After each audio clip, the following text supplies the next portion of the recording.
Welcome to the Her Story Circle podcast, the podcast that brings you the extraordinary tales of everyday women who are changing the world. I'm your host, Gertrude Mache, and I'd like to acknowledge traditional custodians of the land on which we meet today.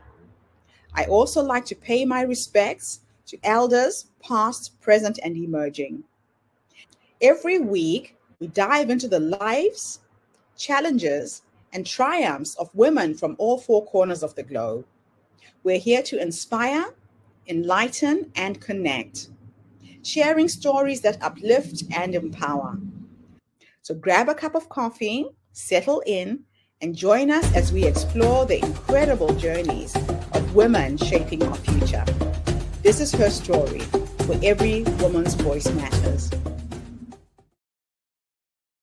Hello, everybody, and welcome back to the Her Story Circle.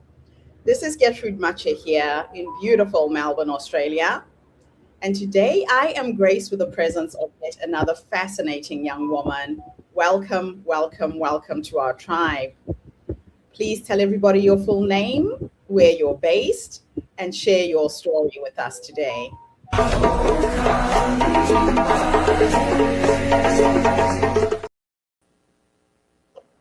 Thank you so much for this space, Gertrude. My name is Lesley Christine, and I am coming to you today from Northwest Arkansas.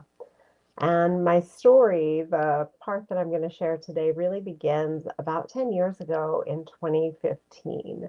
There was a big storm coming to Charleston, South Carolina, and we knew that there was meant to be flooding in the area, but we didn't worry too much about it. We had lived in hurricane-prone areas for a long time. But as the day wore on, the water got higher and higher in our backyard. And by the evening, the water was up on our porch. And we knew at that point that there was not going to be anything that we could do. The water was going to come all the way into the house. So we got our towels and blankets and we put them in front of the doors, hoping for the best. But we also started running things upstairs in our house.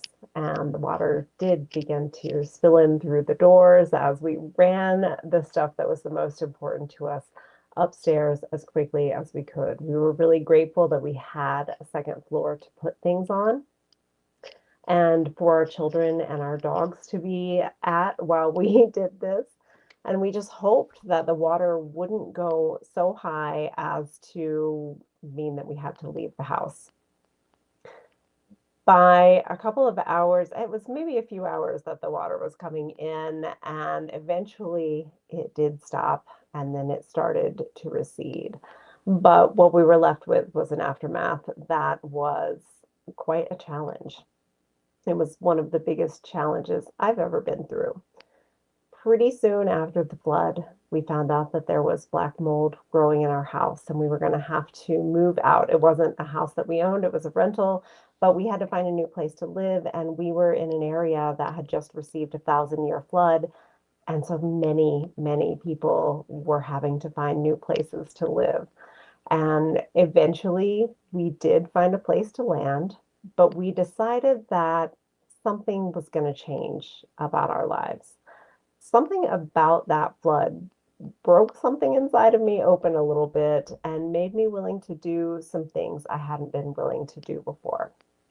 At the time that the flood was happening, I was working in the field of insurance, which was never something I had been interested in, but was something that I called my accidental career. And I dreamed of traveling full time with my family in an RV and working online, but I hadn't been able to see how that could happen. But there's something about a disaster that makes you see life a little bit differently. And so once that happened, we decided we were selling all of our stuff to go travel full time in an RV. Now, we didn't own an RV and we didn't actually know how we were going to be able to get an RV, but we decided that's what we want to do. So we began to take the first step, the only step that we could actually see, which was to sell our stuff. And we started to let it go. We ended up selling 90% of the things that we owned. And we were given in that process an RV from someone that we didn't even know had one. So we really learned that once you start taking the steps toward the thing that you want, things show up in your life unexpectedly to allow you to complete the journey. We ended up traveling for almost 5 years. And during that time, there were a couple of things that happened that were really important in my life. One of those was that I found myself still feeling really stressed in life. I found that where I had said if I could not be working this corporate job anymore, then I would be happy. If I could just be traveling full time with my family, then I would be happy. I had those things and I still felt stressed and I still wasn't quite happy the way that I thought I should be. And that's when I started learning about emotional clearing. And I went on to do emotional clearing work on myself as an experiment. And because I found it really fascinating. And in the process of doing that, I found my smile again and I started to laugh again. And I started to grow this resilience that I hadn't had when the flood happened. We kind of had a major freak out over the flood. And now I felt like I was much more calm and stable and able to weather any other storms that came up. And I got the opportunity to see how that would actually go in real life when COVID hit. And suddenly we were without any kind of an income. And we sat in this space for a couple of weeks, and I reminded myself when the flood happened, it was the worst thing that I could thought could ever happen. And yet it took me exactly where I wanted to go. And so we sat in this place of trust when COVID hit that things would work out for the best for us, even though we didn't know how that would happen, even though we couldn't see any path forward. And in the end, I had what was a side business at the time that kind of exploded and has carried us through the many years that have followed that. About a year after COVID started, we got the biggest opportunity to lean into that trust again. My partner was in the ICU for 10 days, and he went home with them telling him to do whatever he needed to do in life because they were giving him only 6 to 9 months left to live. And so we again decided to make a huge change in our life. This time we moved back into a house. We moved back to my home state so that we could have the support of my family around us. And when we got here, I found a book. It was this almost 100-year-old book called The Game of Life and How to Play It. And I started listening to the audio recording of this book. And there was something about it that touched me really deeply, and it made me see hope where it felt like there wasn't a lot. And it just gave me something to hold on to. And I listened to this book over and over again for months, hardly consuming anything else. And as I was listening to it, I was creating this idea in my mind of what would it mean if my partner was better? What would it look like in our life if he was better? And I created this little vision that I would imagine every day of him walking out of the bedroom in the morning, just like he always did, and me asking him, "How are you feeling?" Just like I always did. And he would say, "I feel great. I've never felt better." And to me, that was the vision of him actually being better, was him walking out and saying, "I feel great." And one day he walked out of the bedroom and that exact scene played out just like I had imagined it. And we moved forward from there. He's continued on his healing journey. And I have continued to listen to and read this book and study this work that meant so much to me during that time. And in fact, this year was the 100th anniversary of that book. 2025 was the 100th anniversary.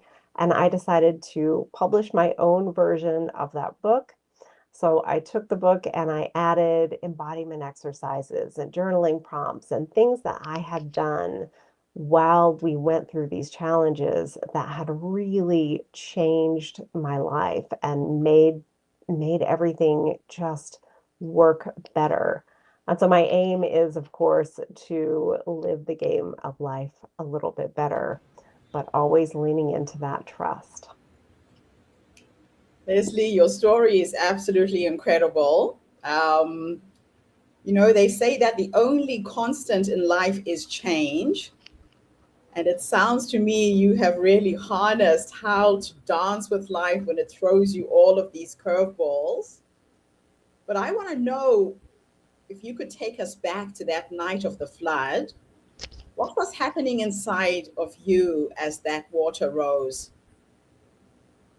At that point in time, I was definitely feeling quite a bit of panic, not knowing what the future was going to bring. I had already been on a bit of a journey to understanding that the way that I felt inside and my mindset about things shifted the things in my life. And so in that moment, I leaned on gratitude. It was the only thing I had. I am grateful that we have a second floor to our house. I am grateful that my partner had come home early. So we had actually got to see that the water was rising in before it came in, because I was about to put my kids to bed on the second floor of our house. And he came home early. So we stayed up a few extra minutes. And because of that, we saw that the water was going to come in. If it hadn't been for him, we might have gone upstairs and come back downstairs to water covering the floor. Man. Now, in moments of crisis, why do we instinctively grip tighter instead of listening inward? I think there's that panic of being out of control. So much of life we're trying to control, and we want to know what we're doing and when we're doing it and how everything is going to go. And of course, control is just an illusion. We can never really know how things are going to go. But when when things are really going wrong, we try to grip onto anything we can get. That is so true. So you've lived through repeatedly several uncertainties. What finally shifted inside you with your relationship with fear? I think it was when I began to let go of this this old emotional baggage, this old energy that it collects when we go through things like this, and it stays with you. When you think back to something like a flood happening or some kind of natural disaster, often you feel those feelings again rising up inside. You feel it in the pit of your stomach. You feel that panic happening in your body. And what I learned to do was to let go of that energy, to release that energy, to be able to look back at those things as, yes, they're things that happen in my life, but they don't currently live within me. Wow. Now, how do you personally define trust beyond spiritual cliches? We learned to trust. I guess we decided that things were just going to be better. We just decided. But Mm, I have a really fun little, oh, I can't think of the right word for it, an acronym. an acronym, A little, yes. yeah, okay. For trust, which is T, is the truth of what's happening, the truth of just what's happening in the moment, being really, truly in the moment right there and recognizing the truth of what's happening right then. Releasing the illusion of control, right? Because we don't actually have any control. Letting go, unclenching. The U is for unclenching and beginning to listen inward for that little voice of your intuition to tell you what to do next, which way to go, where you need to go. The S for staying open. Instead of trying to be strategic, trying to figure out, you just have to stay open and go with the flow and see what happens. And that final T is for taking the next aligned step, that the one that that voice of your intuition has told you about. Then you have to actually go forward and do it and take that step. It's such a beautiful acronym and very easy to remember. Thank you for sharing that. You're So, welcome. what did the flood teach you about control that nothing else could? That you can have all the plans in the world and you don't actually know what's going to happen. People think that they have control over their lives. They're like, I have a job that I go to every day. You never know what's going to happen from one day to the next. So you can think that you have lots of control and you can do your best to make your plans and move forward like that. But there is something about having some resilience and being able to lean into that space of trust when things go wrong, which they inevitably will at some point in time.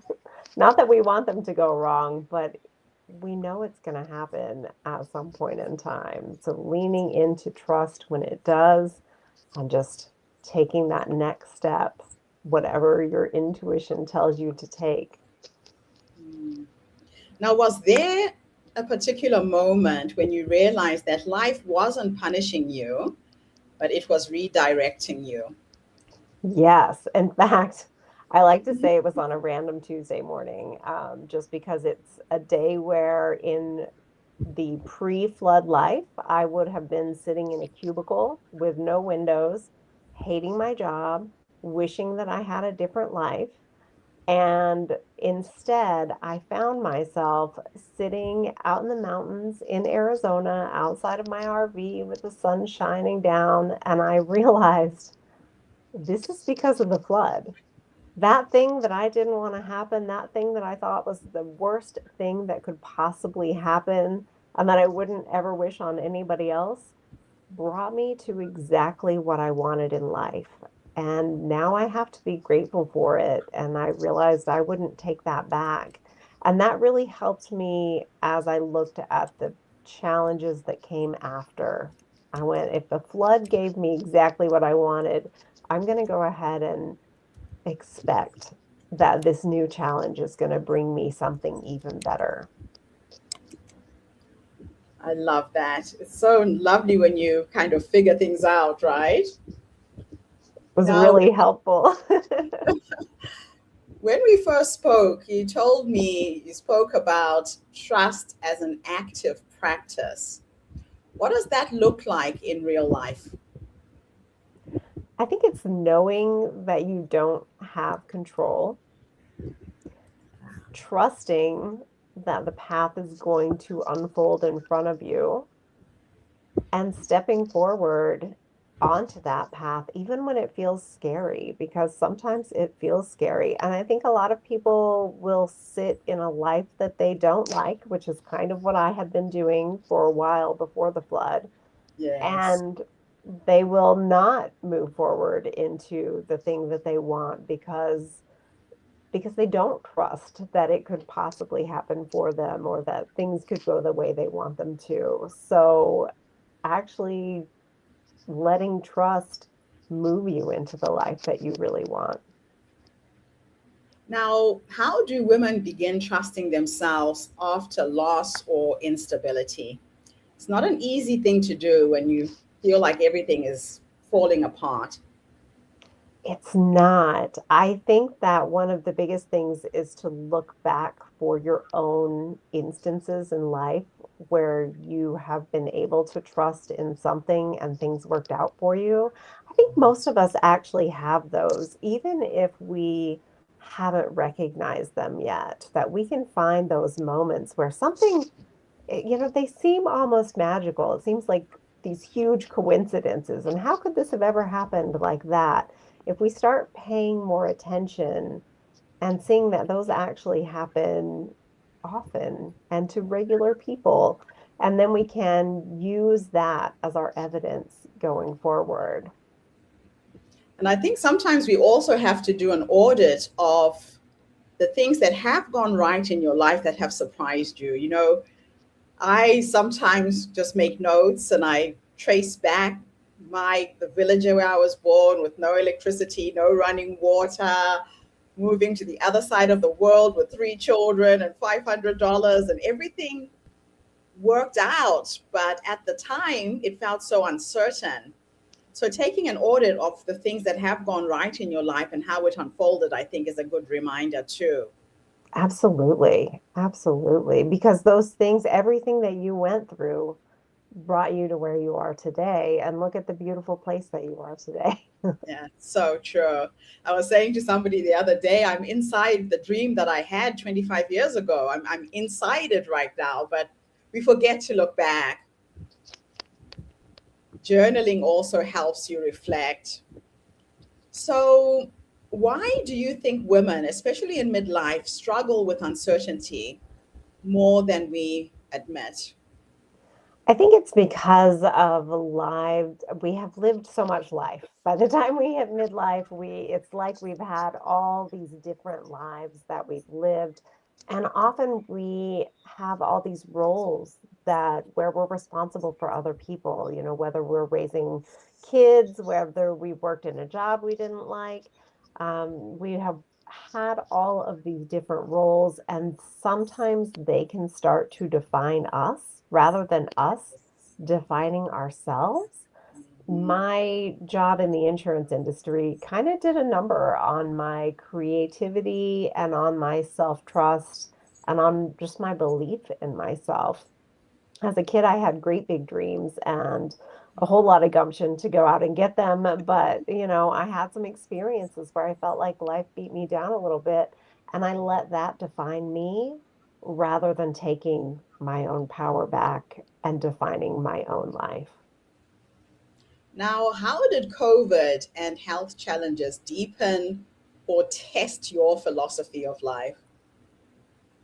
I feel like that's exactly what they were. They were a test to make me almost prove that I believed what I thought. And I think does that to us sometimes. It gives us opportunities to deepen and strengthen the beliefs that we say we have. Because when life is going perfect, when everything is just beautiful, it's easy to say that you believe and that you trust and that, oh, just trust the path and follow the path. And that's so easy to think when everything is going right. It's when things are not going right that you Yes. have to really prove it to yourself. And it was scary and hard.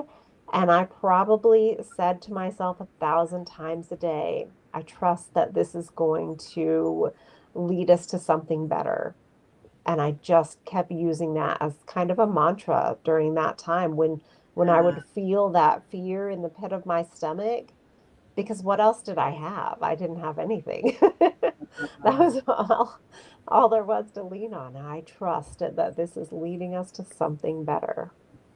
so, what is the difference between intuition and fear pretending to be logic?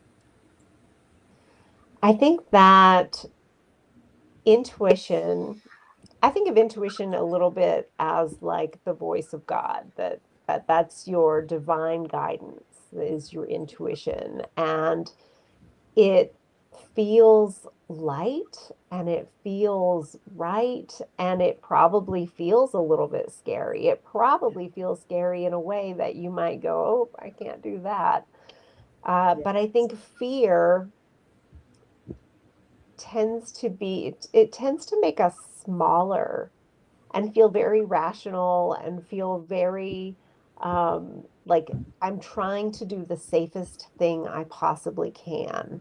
Not the thing I want to do, the safest thing that Yes. I can, where I think intuition is pulling us toward more of who we are. I've kind of figured out when my intuition is talking to me, and it feels like I'm being asked to jump out of an aeroplane without a parachute, Yeah. but with a knowing that I will grow my wings on the way down, or grab a parachute on the way down. Right? And it's terrifying. Yeah. But it's exciting too. There's an element of excitement to the fear. So there's a certain energy to it that's a little bit different from Yeah, just normal fearful feelings. yeah, definitely. So, for someone in their own flood moment, what's the very first step that they can take? I mean, in the flood moment, the first step to take, of course, is to make sure that you're safe. To do Yes. everything you actively can do in that moment to make sure that you're safe. But once all of that is done, I think it's getting really quiet and still and stepping away from the noise of the world and away from everybody telling you what you should do and taking that time to actually listen within. Because if you don't actively listen within, you can't hear that small voice of intuition because it's a small one. It doesn't shout at you like everything else does. It kind of whispers and draws you forward. It's very subtle. It is very Mhm. subtle. Now, how has surrender reshaped your definition of success and freedom? Gosh, so much, I guess. I used to have a definition of success that was really like a list where you've checked all the boxes. Okay. Um, and now I look at success and freedom kind of in the same way, like as one thing, and it's about life being what you want it to be. And so my version of success is going to be different than somebody else's. I get to spend a lot of time with my kids. I homeschool my kids, and we all spend a lot of time at home during the day. I also work from home. That is a huge success to me, not having to go into an office.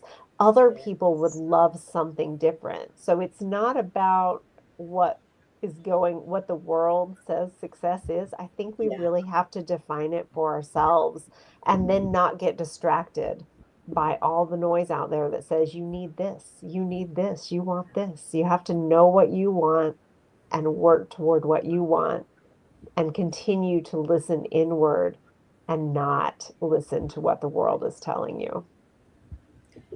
I'm going to end our interview with a bit of a thought experiment with two questions where I'm going to teleport you back with the first one, back into the past to the younger you, that young woman who was going through a crisis, felt like everything was falling apart. If you could go back and give her three nuggets of wisdom based on what life has taught you up until this point, what would those three nuggets of wisdom be?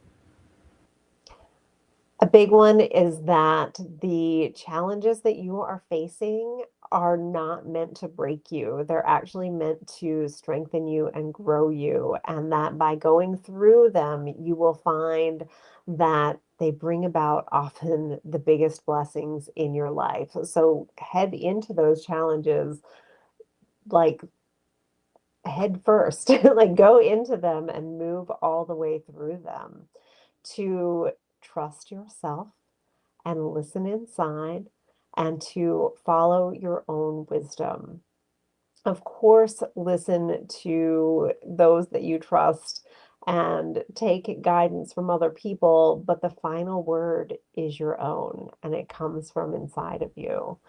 And the third thing that I would tell my younger self is to believe in yourself, to believe that what you want is possible. This world often tells us that you can't do that and that's not possible, but there are tons of stories of people who have done really incredible things that didn't seem to make any sense. So look at those and then make your own decision about what you want and move toward that with a full belief that it will work for you even if it doesn't work the way that you think it's going to, because it's probably not going to work the way you think it's going to, but continue to move toward that, believing that what you want is actually not just possible for you, but it's probably that thing that's calling you forward.